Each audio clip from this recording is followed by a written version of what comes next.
आज भगवान कह रहे हैं, बोले ऐसा करो, बोले धर्मराज जी आप मांगो। बोले देखो भगवान, मैं तो सत्य मार्ग पर चलता हूं, सत्यव्रतम सत्य परम त्रिसत्यम सत्य से योनि निहतम च सत्य। मुझे सदमार्ग चाहिए, मैं सत्य से कभी हटू नहीं, सत्य से कभी डिगू नहीं, हमेशा सदमार्ग पर चलू, ये मुझे चाहिए। द्रौपदी से कहा, बोले कृष्णा द्रौपदी तुम मांगो, क्या चाहिए तुम्हें? बोले देखो मैं आपकी सखी हूं, आप मेरे सखा हो, सखी और सखा का भाव बना रहे। भीमसेन जी से कहा तुम मांगो।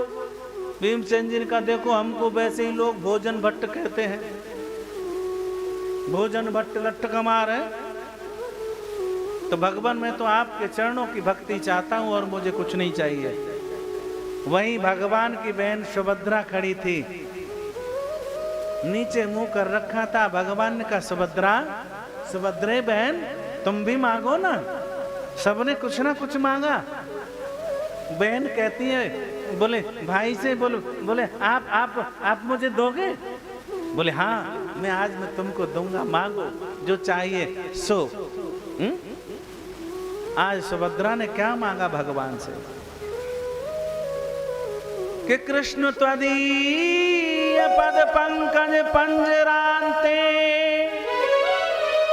अद्वैव में विसत मानस राजहंस प्राण प्रयाण समय कफबाद पित्तई कि कंठावरोदन विधौ स्मरणं कुतस्ते।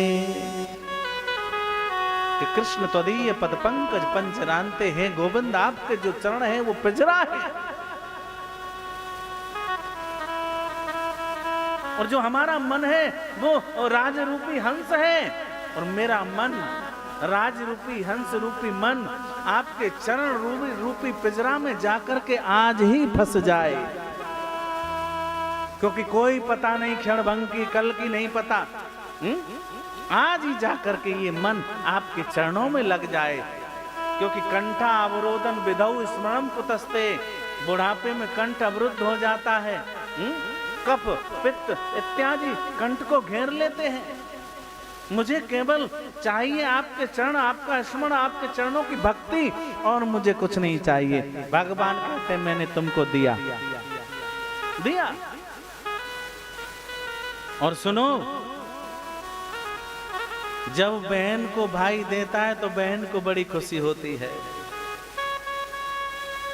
दो जगह खुशी होती है, एक तो पति देव देते हैं तब खुशी होती है, और एक महाराज भाई दे तब खुशी होती है कि मेरा भाई मुझे सौगात दे रहा है, मेरा भाई मुझे भेंट दे रहा है, मेरा भाई मुझे कुछ देना चाहता है। आज भगवान ने दिया, गदगद हो गई सुभद्रा, धन्य है भगवान। आप संसार के नाते भी निभाते हो, वैसे तो आप पर ब्रह्म परमेश्वर हो, सबके पिता आप ही हो, आपका पिता कोई नहीं। आज सुभद्रा ने मांगा, भगवान ने दिया।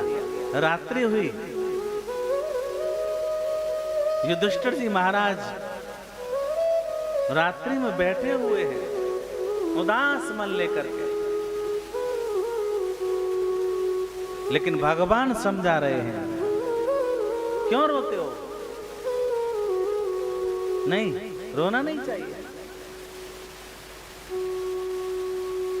सज्जनों, आज भगवान ने जो उपदेश अर्जुन को गीता में दिया था वही उपदेश युधिष्ठिर जी को दे रहे हैं, लेकिन अर्जुन की समझ में आ गया, युधिष्ठिर जी की समझ में नहीं आया। क्यों? यदि कोई उपदेश कर रहा हो, यदि कोई ज्ञान दे रहा हो, जब तक हमारी उसके प्रति भावना और श्रद्धा नहीं होगी तब तक कुछ समझ में आने वाला नहीं है। क्योंकि अर्जुन तो भगवान को गुरु समझते हैं, और यहाँ धर्मराज जी युधिष्ठिर समझते हैं बालक।